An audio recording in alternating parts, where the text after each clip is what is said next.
ಬಿಸಿ ಬಿಸಿ ಆಗಿ ರುಚಿ ರುಚಿಯಾದ ವಾಂಗಿಬಾತ್ ರೆಡಿಯಾಗಿದೆ. ವಾಂಗಿಬಾತ್ ರೆಸಿಪಿ ಎಲ್ಲೂ ಸ್ಕಿಪ್ ಮಾಡದೆ ಕಂಪ್ಲೀಟಾಗಿ ನೋಡಿ. ತುಂಬಾ ಟೇಸ್ಟಿ ಆ್ಯಂಡ್ ರುಚಿಯಾಗಿರುತ್ತೆ. ನನಗಿನ್ನೂ ತುಂಬ ಫೇವ್ರೇಟು. ಹಾಗೆ ಟೇಸ್ಟಿ ಆದ ವಾಂಗಿಬಾತ್ ಹೇಗೆ ಮಾಡೋದಂತ, ಅಂದರೆ ನನ್ನ ಸ್ಟೈಲಲ್ಲಿ ನಾನು ಹೇಗೆ ವಾಂಗಿಬಾತ್ ಮಾಡ್ತೀನಿ ಅಂತ ಹೇಳಿ ತೋರಿಸ್ತೀನಿ. ಸೊ ನೆನ್ನೆನೇ ಅಂದ್ಕೊಂಡೆ, ತುಂಬ ದಿನಗಳಾಗಿದೆ ವಾಂಗಿಬಾತ್ ತಿಂದೆ.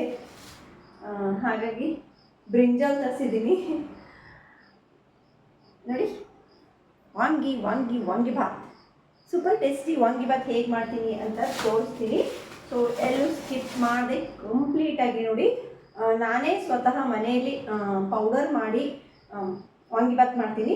ಸೊ ಹೊರಗಿಂದ ಪೌಡರ್ ತಂದು ಕೂಡ ದಿಢೀರಾಗಿ ಮಾಡ್ಕೋಬೋದು. ಬಟ್ ಫ್ರೀ ಇದ್ದಾಗ ನಮಗೆ ತುಂಬ ಇನ್ನೂ ಬೇರೆ ಟೇಸ್ಟ್ ತಿನ್ನಬೇಕು ಅನಿಸಿದಾಗ ಸೊ ಈ ಥರ ಮನೆಯಲ್ಲಿ ನಾವು ಪೌಡರ್ ಮಾಡಿಕೊಂಡು ಮಾಡ್ಬೋದು. ತುಂಬಾ ಚೆನ್ನಾಗಿರುತ್ತೆ ಫ್ರೆಂಡ್ಸ್. ನಮ್ಮದು ತುಂಬಾ ಇಷ್ಟ. ನಾನು ಪೌಡರ್ ಮಾಡಿದ್ದು ನನಗೆ ತುಂಬಾ ಇಷ್ಟ ಆಗುತ್ತೆ. ಇವಾಗ ಈ ಆಗ್ತಾ ಇರುತ್ತೆ. ಸ್ವಲ್ಪ ಅಕ್ಕಿ ತೊಳೆದು ಇಟ್ಕೊಂಡ್ಬಿಡೋಣ.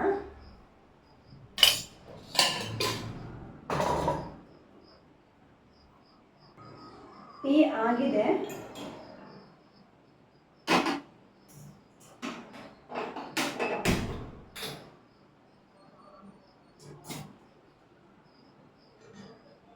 ಇವಾಗ 2 ಗ್ಲಾಸಷ್ಟು ನಾನು ಅಕ್ಕಿ ಇಟ್ಕೊಂಡಿದ್ದೀನಿ. ಅನ್ನಕ್ಕೆ ಉಪ್ಪು ಹಾಕೊಳ್ತಾ ಇದ್ದೀನಿ.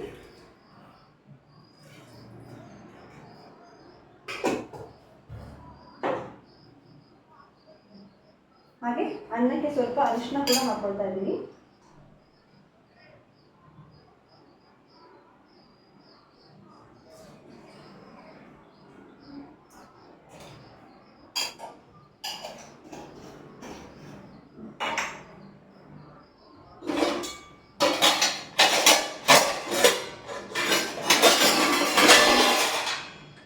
ಇವಾಗ ಲಿಡ್ ಕ್ಲೋಸ್ ಮಾಡಿ 2 ವಿಷಲ್ ಆದರೆ ಸಾಕು. ಇದಕ್ಕೆ ಚೂರು ಹಾಲು ಹಾಕೊಳ್ಳೋಣ. 2 ವಿಷಲ್ ಆಗಿದೆ. ಅನ್ನ ಆಗಿದೆ, ಇವಾಗ ರೆಡಿಯಾಗಿದೆ.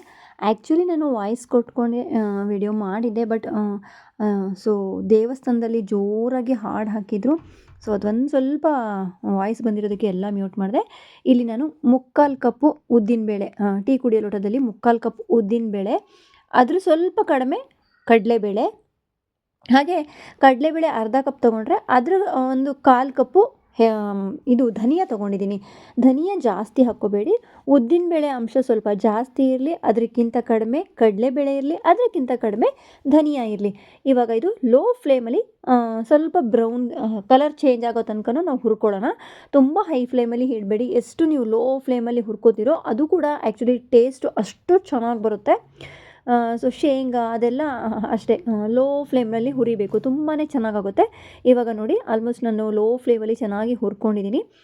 ಉದ್ದಿನಬೇಳೆ ಹುರಿದಾಯಿತು. ಇವಾಗ ಕಡಲೆಬೇಳೆನೂ ಕೂಡ ಅಷ್ಟೇ ಲೋ ಫ್ಲೇಮಲ್ಲಿ ಚೆನ್ನಾಗಿ ಕಲರ್ ಚೇಂಜ್ ಆಗೋ ತನಕ ನಾನು ಚೆನ್ನಾಗಿ ಹುರ್ಕೊಂಡಿದ್ದೀನಿ. ಸ್ವಲ್ಪ ನೀವು ಟೈಮ್ ಇಲ್ಲ ಬೆಳಗ್ಗೆ ಎದ್ದು ಇಷ್ಟೆಲ್ಲ ಮಾಡೋಕ್ಕೆ ಅಂತ ಅಂದರೆ ಈ ಥರ ನೀವು ರಾತ್ರಿನೇ ಹುರ್ಕೊಂಡು ಇಡ್ಬೋದು. ರಾತ್ರಿ ಬೇಗನೂ ಆಗುತ್ತೆ. ಇದು ಹುರ್ಕೊಂಡು ಆಗಿದೆ. ಇವಾಗ ಪೌಡರ್ ಮಾಡ್ಕೊಳ್ಳೋಣ. ಹಾಗೆ ಇಲ್ಲಿ ಒಂದು ಸ್ವಲ್ಪ ಹುಣಸೆಹಣ್ಣು ತೊಗೊಂಡಿದ್ದೀನಿ, ಜಾಸ್ತಿ ಇಲ್ಲ ನೋಡಿ. ಒಂದು ಸ್ವಲ್ಪ ಹುಣಸೆಹಣ್ಣು ತೊಗೊಂಡಿದ್ದೀನಿ. ಇದು ಕೂಡ ಸ್ವಲ್ಪ ನೆನೆಸ್ಕೊಳ್ಳೋಣ. ಇಲ್ಲಿ ನಾನು ಬದನೆಕಾಯಿನ ಅರ್ಧ kg ಬದನೆಕಾಯಿ ತೊಗೊಂಡಿದ್ದೀನಿ. ಇದು ಉದ್ದುದ್ದವಾಗಿ ಹೆಚ್ಕೋತೀನಿ, ತುಂಬ ಸಣ್ಣಕ್ಕೆ ಹೆಚ್ಕೊಳ್ಳಲ್ಲ, ಉದ್ದಾಗಿ ಹೆಚ್ಕೊಳ್ತೀನಿ. ತೆಳ್ಳಗೆ ಉದ್ದುದ್ದಕ್ಕೆ ಹೆಚ್ಕೋತೀನಿ. ಉದ್ದುದ್ದ ಹೆಚ್ಕೊಂಡ್ರೆ ಚೆನ್ನಾಗಿರುತ್ತೆ. ಅರ್ಧ kg ಹಾಕಿದ್ದೀನಿ. ಜಾಸ್ತಿ ಇದ್ದರೆ ನಮಗೆ ತುಂಬ ಇಷ್ಟ. ಸೊ ಜಾಸ್ತಿ ಹಾಕಿ ಚೆನ್ನಾಗಾಗುತ್ತೆ. ಹಾಗೆ ಇಲ್ಲಿ ಎಣ್ಣೆ ಹಾಕ್ಕೊಳ್ತಾ ಇದ್ದೀನಿ. ತುಂಬ ಈಸಿಯಾಗಿ ಮಾಡ್ಕೋಬೋದು. ಏನಪ್ಪ ಪೌಡರ್ ಹುರ್ಕೋಬೇಕು, ಪೌಡರ್ ಮಾಡ್ಕೋಬೇಕು, ಇಷ್ಟೇ ಬಿಟ್ಟರೆ ಯಾವುದೂ ರಿಸ್ಕ್ ಇಲ್ಲ. ನೋಡಿ ಈ ಥರ ನಾನು ಕಟ್ ಮಾಡ್ಕೊಂಡಿದ್ದೀನಿ ಬದನೆಕಾಯಿನ. ಇವಾಗ ಎಣ್ಣೆ ಬಿಸಿ ಆದ ತಕ್ಷಣವೇ ಸಾಸಿವೆ ಹಾಕ್ಕೊಳ್ಳೋಣ. ಸೊ ನೋಡಿ ಸಾಸಿವೆ ಹಾಕ್ಕೊಳ್ತೀನಿ. ನಾವು ಬಿಸಿ ಆದಮೇಲೆ ಹಾಕ್ಕೋಬೇಕು, ಅದೆಲ್ಲ ಚಟಪಟ ಚಟಪಟ ಅಂತ ಅನ್ನಬೇಕು. ನಮ್ಮಮ್ಮ ಅದು ಹೇಳೋದು, ಬಿಸಿ ಆದ ತಕ್ಷಣ ಅದೆಲ್ಲ ಚಟಪಟ ಅನ್ನಬೇಕು, ಅವಾಗ ನೀವು ಒಗ್ಗರಣೆಗೆ ಪರ್ಫೆಕ್ಟು ಅಂತ ಹೇಳಿ. ಸೊ ಹಾಗೆ ನಾವು ಕೂಡ ಮಾಡೋದು. ಹಾಗೆ ಸಾಸಿವೆ, ಕರಿಬೇವು, ಹಸಿಮೆಣ್ಸಿನ್ಕಾಯಿ, ಹಾಗೆ ಸ್ವಲ್ಪ ಕೆಂಪು ಮೆಣಸಿನ್ಕಾಯಿ, ಹಸಿಮೆಣ್ಸಿನ್ಕಾಯಿ ಮತ್ತು ಕೆಂಪು ಮೆಣಸಿನ್ಕಾಯಿ ಎರಡೂ ಕೂಡ ಹಾಕ್ಕೊಳ್ಳಿ. ನೀವು ಜಾಸ್ತಿ ಖಾರ ತಿನ್ನಲ್ಲ ಅಂತಂದರೆ ಒಂದು ಸ್ವಲ್ಪ ಕ್ವಾಂಟಿಟಿಯಲ್ಲಿ ಹಾಕ್ಕೊಳ್ಳಿ. ಹಾಗೆ ಒಂದು 2-3 ಉದ್ದುದ್ದ ಹೆಚ್ಚಿರೋ ಈರುಳ್ಳಿಯನ್ನು ಹಾಕ್ಕೊಳ್ತಾ ಇದ್ದೀನಿ. ಈರುಳ್ಳಿಯನ್ನು ಚೆನ್ನಾಗಿ ಸ್ವಲ್ಪ ಫ್ರೈ ಮಾಡ್ಕೊಳ್ಳಿ. ನೋಡಿದ್ರಲ್ಲ ಎಷ್ಟು ಚಿತ್ರಾನ್ನಗೆ ಒಗ್ಗರಣೆ ಹಾಕ್ದಂಗೆ ಆಗುತ್ತೆ, ನಿಮಗೆ ಕಷ್ಟನೇ ಆಗೋದಿಲ್ಲ. ಹಾಗೆ ತುಂಬ ರುಚಿ ಕೂಡ ಇರುತ್ತೆ. ಸೊ ಈ ಈರುಳ್ಳಿ ಚೆನ್ನಾಗಿ ಫ್ರೈ ಆದ ತಕ್ಷಣವೇ ನೀವು ಬದನೇಕಾಯಿ ಹೆಚ್ಕೊಂಡಿರ್ತೀರಲ್ಲ, ಸೊ ಇದು ಬದನೇಕಾಯಿ ಹಾಕ್ಕೊಳ್ಳಿ. ನೋಡಿ ಈ ಥರ ನಾನು ಉದ್ದುದ್ದವಾಗಿ ಹೆಚ್ಕೊಂಡಿದ್ದೀನಿ. ಇವಾಗ ಅರಿಶಿನ ಮತ್ತು ಉಪ್ಪು ಹಾಕ್ಕೊಳ್ತೀನಿ. ರುಚಿಗೆ ತಕ್ಕಷ್ಟು ಉಪ್ಪು ಹಾಕ್ಕೊಳ್ತಾ ಇದ್ದೀನಿ. ಅನ್ನದಲ್ಲೂ ನಾನು ಉಪ್ಪು ಹಾಕ್ಕೊಂಡಿದ್ದೀನಿ, ಬೇಕಿದ್ದರೆ ಆಮೇಲೆ ಕೂಡ ನೋಡಿಕೊಂಡು ಹಾಕ್ಕೋಬಹುದು. ಇವಾಗ ಇದನ್ನೆಲ್ಲ ಚೆನ್ನಾಗಿ ಮಿಕ್ಸ್ ಮಾಡಿಕೊಂಡು ಹುಣಸೆಹಣ್ಣು ನೆನೆಸಿದ್ನಲ್ಲ ಅದನ್ನು ಸ್ವಲ್ಪ ಹಿಂಡ್ತೀನಿ. ಆ ಹುಣಸೆಹಣ್ಣಿನ ನೀರು ಎಷ್ಟಿರುತ್ತೋ ಅಷ್ಟೇ ನೀರು ಹಾಕಬೇಕು. ಎಕ್ಸ್ಟ್ರಾ ನೀರು ನೀವು ಹಾಕೋಕ್ಕೆ ಹೋಗಬೇಡಿ. ಆ ನೀರು ಪೂರ್ತಿ ಹಿಂಗೆ ಹೋಗೋ ತನಕನೂ ಚೆನ್ನಾಗಿ ಬೇಯಿಸಬೇಕು ಬದನೇಕಾಯಿ ಜೊತೆಗೆ. ನೋಡಿ ಇಷ್ಟೇ ನಾನು ನೀರು ಹಾಕೋದು, ಮತ್ತು ನಿಮಗೆ ನೀರೇ ಹಾಕೋದಿಲ್ಲ. ಇವಾಗ ಇದನ್ನು ಚೆನ್ನಾಗಿ ಮಿಕ್ಸ್ ಮಾಡ್ಕೊಂಡ್ಬಿಟ್ಟು ಸ್ವಲ್ಪ ಬದನೇಕಾಯಿ ಬೇಯೋ ತನಕನೂ ನಾವು ಹಾಗೆ ಇಡೋಣ. ನೋಡಿ ಬದನೇಕಾಯಿ ಚೆನ್ನಾಗಿ ಬೆಂದಿದೆ. ಇವಾಗ ಪೌಡರ್ ಮಾಡ್ಕೊಂಡಿದ್ನಲ್ಲ ಅದು ಒಂದು ಸ್ವಲ್ಪ ನಾನು ಪೌಡರ್ ಹಾಕ್ಕೊಳ್ತಾ ಇದ್ದೀನಿ. ಒಂದು 1/4 ಭಾಗದಷ್ಟು ಇಲ್ಲ ಅರ್ಧ ಭಾಗದಷ್ಟು ಹಾಕಿ, ಇನ್ನೂ ಅರ್ಧ ಭಾಗದಷ್ಟು ನೀವು ಇಟ್ಕೊಳ್ಳಿ. ಇವಾಗ ಅರಿಶಿನ ಹಾಕಿ ಉಪ್ಪು ಹಾಕಿ ಅನ್ನ ಮಾಡ್ಕೊಂಡಿದ್ದೆ, ಸ್ವಲ್ಪ ಉದುರಾಗಿ ಮಾಡ್ಕೊಂಡಿದ್ದೆ. ಇವಾಗ ಅನ್ನ ಎಲ್ಲ ಹಾಕ್ತಾಯಿದ್ದೀನಿ ನೋಡಿ ಒಗ್ಗರಣೆಗೆ. ಚೆನ್ನಾಗಿ ಬೆಂದಾದಮೇಲೆ ಒಗ್ಗರಣೆಗೆ ಹಾಕ್ಕೊಳ್ತಾ ಇದ್ದೀನಿ. ನೋಡಿದ್ರಲ್ಲ, ಸೊ ಅರಿಶಿನ ಹಾಕಿದರೆ ನಿಮಗೆ ವಾಂಗಿಭಾತ್ ಕಲರ್ ತುಂಬಾ ಚೆನ್ನಾಗಿರುತ್ತೆ. ಇನ್ನೊಂದು ಮೇಯ್ನಾಗಿ ಏನಪ್ಪ ಅಂತಂದರೆ ಇದಕ್ಕೆ ತುಪ್ಪ ಇರಬೇಕು. ಸೊ ತುಪ್ಪದ ಜೊತೆಗೆ ಈ ಪೌಡರ್ ಹಾಕ್ಕೊಂಬಿಟ್ಟು ತುಪ್ಪ ಹಾಕಿದರೆ ಇಷ್ಟು ರುಚಿಯಾಗಿರುತ್ತೆ ಅಂದರೆ ವಾಂಗಿಭಾತು ನಿಜವಾಗ್ಲೂ ತುಂಬಾ ಟೇಸ್ಟ್ ಇರುತ್ತೆ.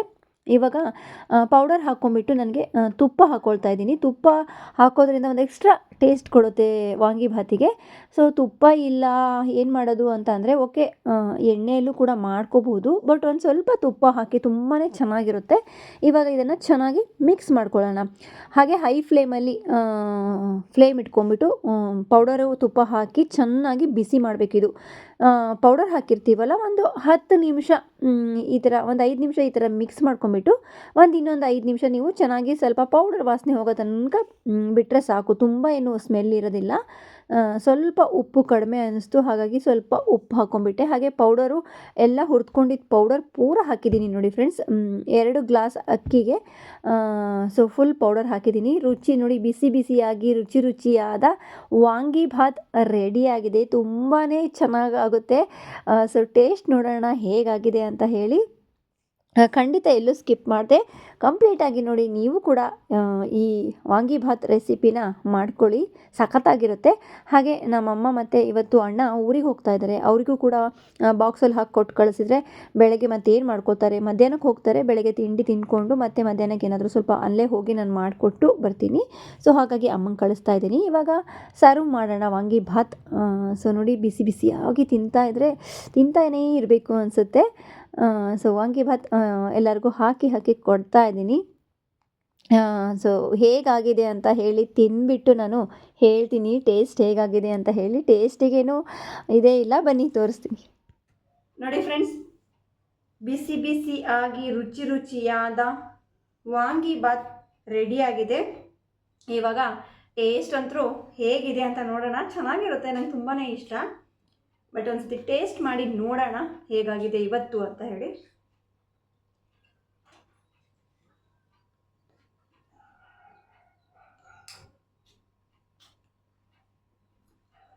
ನಿಜವಾಗ್ಲೂ ತುಂಬಾ ಚೆನ್ನಾಗಾಗಿದೆ, ತುಂಬ ಸಖತ್ತಾಗಿದೆ ಟೇಸ್ಟು. ಆ ಪೌಡರ್ ನಾವು ಮಾಡಿಕೊಂಡು ಫ್ರೆಶ್ಶಾಗಿ ಹಾಕ್ತೀವಲ್ಲ, ತುಂಬಾ ರುಚಿ ಕೊಡುತ್ತೆ. ಹಾಗೆ ಆ ತುಪ್ಪ, ಆ ಪೌಡರು, ಆ ಬ್ರಿಂಜಾಲು, ಒಂದೊಂದು ತುತ್ತಲು ಆ ಬದನೇಕಾಯಿ ಇರಬೇಕು, ತುಂಬಾ ಚೆನ್ನಾಗಿರುತ್ತೆ. ಸೊ ಖಂಡಿತ ನೀವು ಈ ವಾಂಗಿಭಾತ್ ರೆಸಿಪಿನ ಒಂದ್ಸತಿ ಟ್ರೈ ಮಾಡಿ, ತುಂಬಾ ಚೆನ್ನಾಗಿರುತ್ತೆ. ಸೊ ಹಾಗೆ ಈ ರೆಸಿಪಿ ನಿಮಗೆ ಇಷ್ಟ ಆದರೆ ನಿಮ್ಮ ಅನಿಸಿಕೆಗಳನ್ನು ಕಮೆಂಟ್ ಮೂಲಕ ತಿಳಿಸಿ. ಸೊ ಇವಾಗ ತಟ್ಟೆ ಫುಲ್ಲು ಖಾಲಿ ಮಾಡೋಣ. ಹಾಗೆ ನಮ್ಮ ಮನೆಯವರು ಕೂಡ ತಿಂತಾ ಇದ್ದಾರೆ. ಹೇಗಿದೆ ಅಂತ ಕೇಳೋಣ. ರೀ ಹೇಗಿದೆ ರೀ? ಸಖತ್ತಾ? ಮಸ್ತಿದೆನಾ? ಎಲ್ಲರೂ ಮಾಡ್ಕೋಬೋದಾ? ಹೌದಾ? ಭಾಳ ಚೆನ್ನಾಗಿದೆ.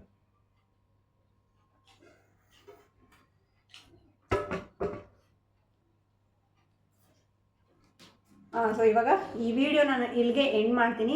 ಸೊ ಈ ವಿಡಿಯೋ ಇಷ್ಟ